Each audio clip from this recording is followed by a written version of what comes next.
December মাস মানেই বেড়ানোর উৎসব। ডিসেম্বর মাস মানেই নানুর বাড়ি, দাদুর বাড়ি, খালার বাড়ি, আত্মীয় স্বজনের বাড়িতে ঘোরাঘুরির উৎসব। আসলে অনেক মজা লাগে। কে কে আমার মতো এরকম ঘুরতে ভালো লাগে একটু বলবেন। তাই এই যে আমার ছেলে মেয়ে তৈরি হয়ে এখন আমরা বের হয়ে যাব কিছুক্ষণের মধ্যে। তারপরে মেয়ে একটু ঢং করতেছে, দেখেন জুতা একটার পর একটা পরতেছে, কোনটা তার ভালো লাগবে, কোনটা তাকে মানাইবে সেটাই ডিসাইড করতেছে। ডিসাইড করা শেষ, জুতা পরা শেষ, এখন আমরা তৈরি হয়ে বের হয়ে গেছি। আত্মীয় স্বজন বাড়িতে যাব, একটু ফল না নিলে তো আসলেই হয় না ফলগুলো, তাই আমি আগেই কিনে রেখেছি ঘরে। এখন আমরা গাড়িতে উঠবো, গাড়িতে উঠে চলে যাব অলরেডি। এই যে বের হয়ে গেছি, গাড়ি শুরু হয়েছে, আমরা আমাদের যাত্রাপথ বের হয়ে গেছি। মেয়ে একটু ঢং করতেছে, দেখেন এই অভ্যাসটা আমারও ছিল আগে। গাড়িতে যখনই থাকতাম তখনই একটু রাস্তার দিকে ভিডিও করতাম, হাতগুলো বাইর করে হাত দেখাইতাম, নিজে একটু পোস্ট নিতাম, এরকম করে আমার কাছে খুব ভালো লাগতো এই জিনিসটা। কার কার কাছে আমার মতো এমন লাগে একটু বলবেন। আমরা চলে যাইতেছি আমার নানুর বাসায়। সবাই আসলে ডিসেম্বর মাসের অপেক্ষা থাকে কখন আত্মীয় স্বজনের বাড়িতে যাবে, স্কুল বন্ধ হয়ে ছেলে মেয়ের সে অপেক্ষায় থাকে সবাই। আমিও সেই অপেক্ষায় ছিলাম এতদিন ধরে, আমার বাচ্চাদের কখন স্কুল বন্ধ হবে, কখন বেড়াতে যাব। তো অলরেডি চলে আসছি, দেখেন আমরা এখন বাড়ির কাছাকাছি চলে আসছি।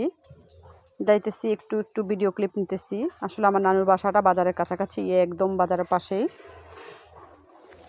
আপনাদের সাথে শেয়ার করতেছি। দেখেন আপনাদের সকলের ভালো লাগবে আশা করি আজকের ভিডিওতে আমরা অনেক মজা করেছি, অনেক আনন্দ করেছি, অনেক খাওয়া দাওয়ার আয়োজন হয়েছে, খুবই ভালো লেগেছে আমার কাছে।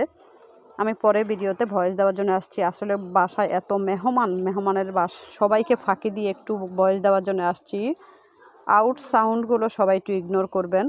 তারপরে যে আমি বাসায় ঢুকে পড়লাম, তারপরে ভিডিওগুলো নিলাম না, তারপরে খাওয়া দাওয়ার জন্য চলে আসছি। এই যে খাওয়া দাওয়া, আজকে কিন্তু অনেক রান্নাবান্নার আয়োজন হয়েছে। আমার খালামণি আমার নানুর বাসা থাকে, আসলে নানু নাই, তারপরে নানুর বাড়ির আদর কিন্তু কিছুই কমে নাই। সম্পূর্ণ নানুর বাড়ির আদর আগে যেমন ছিল নানু থাকাতে তেমনই আছে এখনও।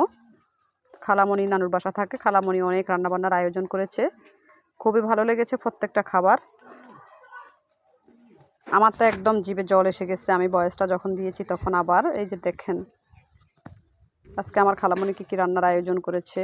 এখানে আমাদের জন্য পোলাও করেছে, গরুর মাংস দিয়ে আলু, মাছের ভর্তা, বেগুন ভাজি, ইলিশ মাছ ভাজা। তারপরে এই যে আমাকে বলতেছে তুমি এগুলো একটু সবাইকে সার্ভ করে দাও। আমি এখন এগুলোকে সবাইকে সার্ভ করে দেওয়ার জন্য বসবো। আমি এখন আস্তে আস্তে সবাইকে সুন্দর করে বেড়ে আমার নিজ হাতে আমি খাওয়াবো আজকে। আপনাদের কাছে অনেক ভালো লাগবে আশা করি। আপনারা সবাই সাথে থাকেন, পাশে থাকেন ইনশাল্লাহ। আজকের ভিডিওটা অনেক সুন্দর হয়েছে, কি কি করলাম নানুর বাড়িতে এবং কি কি খাওয়া দাওয়া করলাম, অবশ্যই আপনাদের কাছে আমি আশা করি ভালো লাগবে। সবাই পাশে থাকেন, ভিডিওটা দেখবেন ইনশাল্লাহ। তারপরে এই যে দেখেন সুন্দর করে সবগুলো আমি উপকরণ একদম নামিয়ে নিয়েছি। আমাদের জন্য যা যা রান্না করা হয়েছে সবগুলো জিনিস আমি খাবারগুলো সব এই যে আমার নিজ হাতে সুন্দর করে আমি সবাইকে বেড়ে বেড়ে দিতেছি।